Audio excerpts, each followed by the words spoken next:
Going to record the 11th Educator Shout Out interview with one of the great school counselors of Davis, Natalie Trigilio.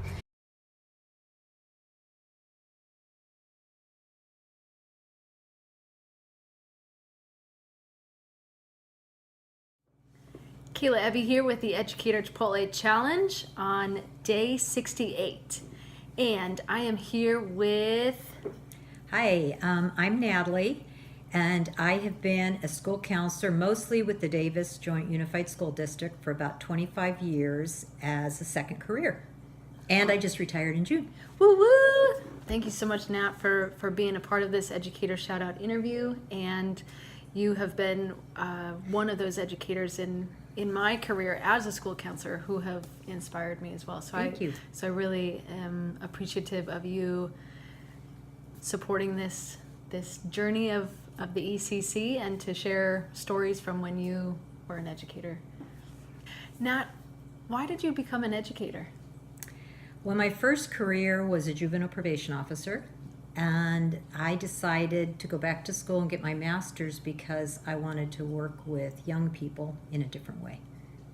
While you were in education, for those 25 years, are there any other educators that you would like to shout out to for the difference they've had in your career? There's actually many, but in light of the fact that we don't have a lot of time, I would like to just talk about two. One is Connie Coffrin, who was my principal for 10 years at Valley Oak Elementary. And Connie was amazing in so many ways. She's still a good friend of mine. But the one thing that I would say about Connie that just really stands out for me is that Connie brought out the best in everybody. I mean, if there were teachers that were amazing, she encouraged them. She let them do, if they had ideas, she encouraged their ideas. She made them even better. And for those teachers that maybe weren't as strong, she made them the best they could be. And I could say a lot about her, but she's just was an amazing principal and an inspiration to me. And the second person is actually somebody who currently works for Davis Joint Unified. Her name is Kara Messmore. And Kara, I had the privilege of working with Kara for several years at Harper Junior High, and I learned so much from her. And what I would say about Kara is she has the biggest heart of almost anybody I know, and she is one of the most authentic people I have ever met. I admire her greatly. She is an amazing counselor and an amazing person. So I like to shout out to both of them. Woohoo! All right, Nat, what were the most rewarding and most challenging parts about being an educator? I think for me, the most rewarding is the connection.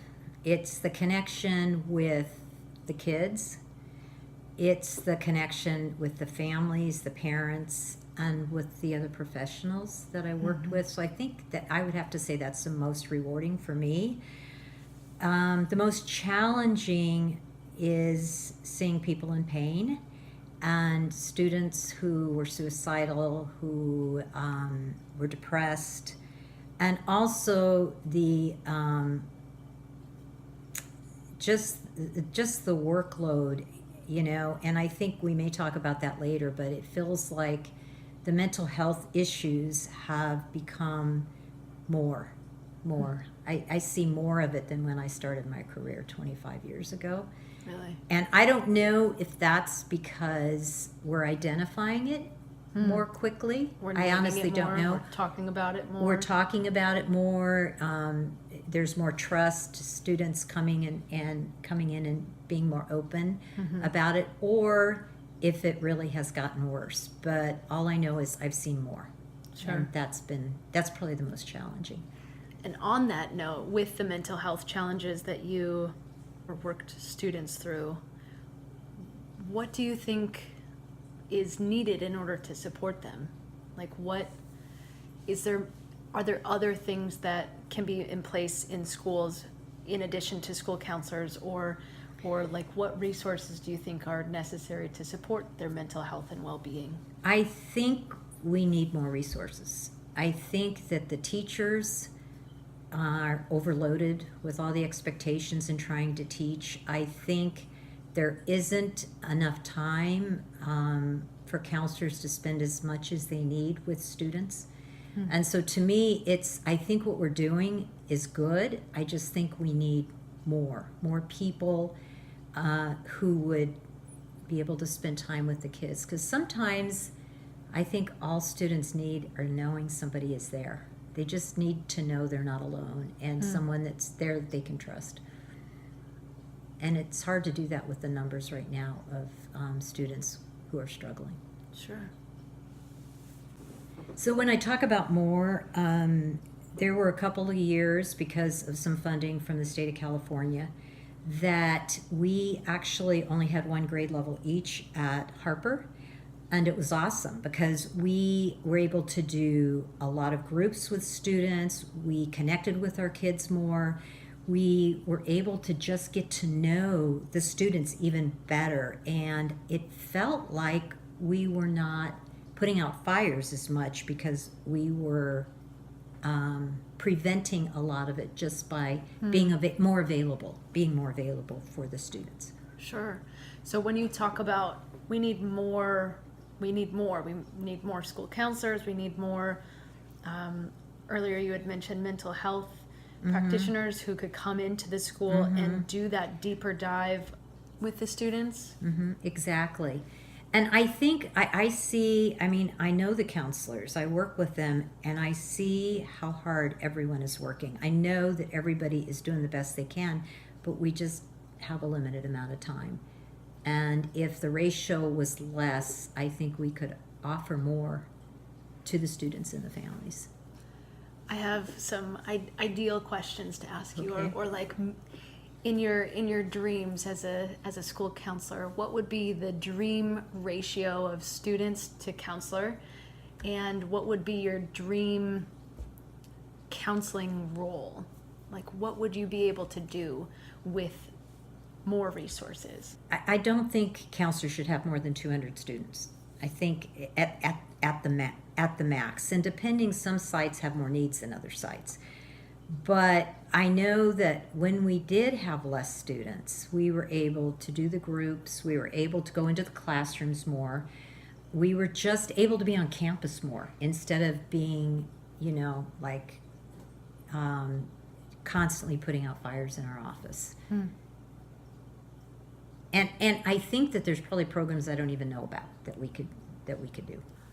Now, you mentioned over the course of your 25 years in education, some of the changes with the increase in mental health challenges.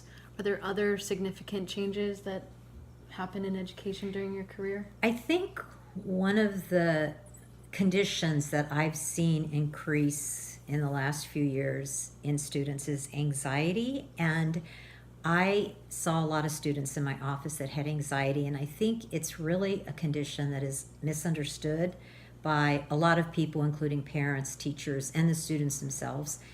And I see it as a very debilitating condition, and students that I had in my office, they needed often a safe place to come to. And often they would come into my office knowing they could do that, and maybe they'd be in there for a little while, and it would strengthen them enough to go back to class. Sometimes they weren't able to. But I think the students that I worked with who had anxiety worked really, really hard. They wanted to do well in school. They wanted to be at school, but the anxiety was quite debilitating for them. And if I had to pick one condition that not only has really increased, but is so debilitating for our students now, it would be the anxiety. It's very concerning to me. And kids really are suffering many, many more than people realize. Some of them are suffering on their own, but I had the privilege of actually working with many of those students as well. Can you speak to what worked with some of those students? I think some of it was validation, feeling like they weren't understood. I feel like they beat themselves up a lot. Many of my students with anxiety were very high achieving students. They worked really hard. They put so much pressure on themselves, and when they didn't do well, they were even harder on themselves. And I think that just knowing that they didn't have to perform, that they could, if they had anxiety, that they could come and be safe and just be in a place. I think sometimes that was enough. Sometimes it wasn't. Sometimes it wasn't. And the students who had that, many of them knew themselves really well. They knew their triggers. They knew how far they could go. They were really, really emotionally intelligent. But this condition was chemical, was debilitating. It was very frustrating for them and for their families and for their teachers too. Exactly. Sure. Yeah. It's a hard thing. It is. Did you find any other strategies for those that not just the safe space helped them? We did many things. Breath work is a big one. We did tapping, emotional freedom technique.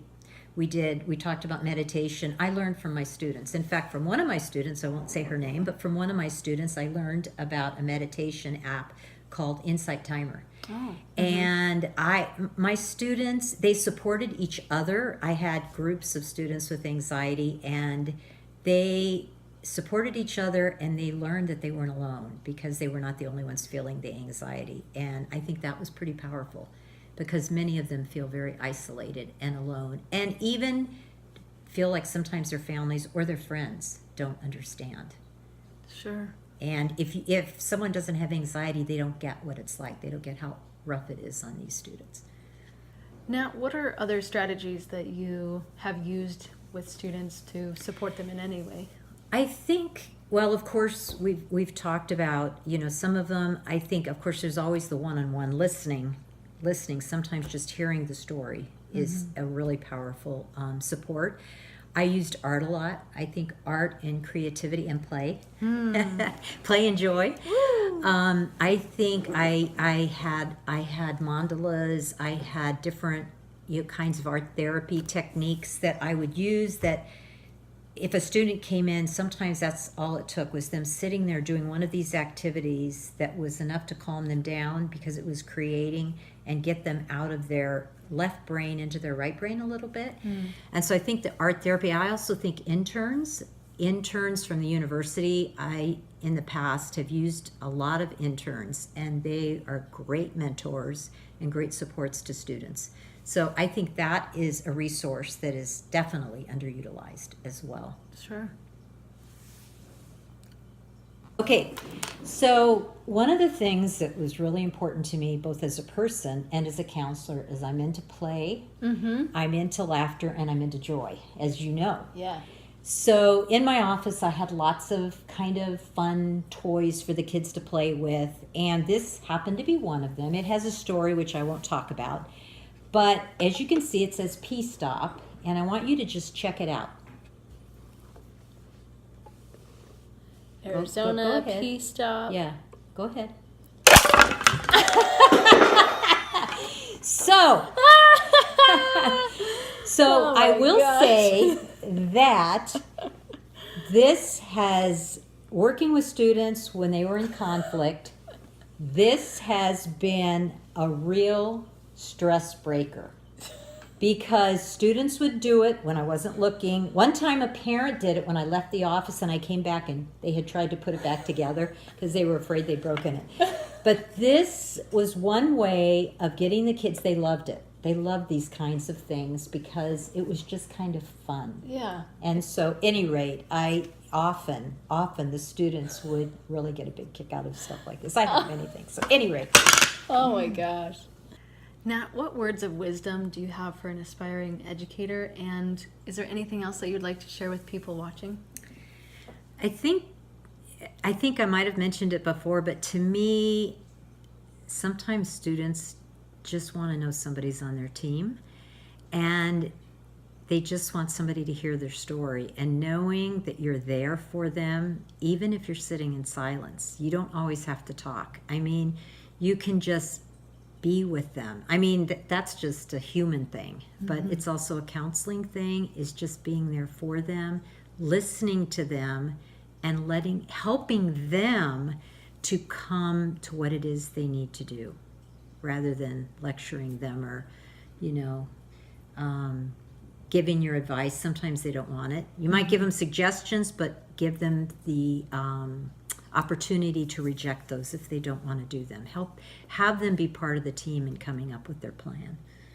But to me, listening and hearing their story, I think those are the biggest things that I would say. Awesome. Thank you so much You're for being a welcome. part of this You're Educator welcome. Shout Out interview, and for supporting the Educator Chipotle Challenge as a whole, and for just being an amazing human being and Thank you. friend and colleague and Ex-colleague. ex-colleague, but still a friend, still Yes, a great yes, friend, yes. and an advocate for young people, and for all the energy and the time and the dedication that you put in for those 25 years as an educator, and before that with the youth that you worked with as a probation officer. So You're welcome. And I just would like to end by saying I really enjoyed my job. I liked working with the kids. I liked it a lot. And I do miss it. I bet. I bet. Thank you. This has been Kayla Ebby and Nat. with the Educator Shout Out interview, Educator Chipotle Challenge. Over and out. Keep it real, folks. Bye. Bye.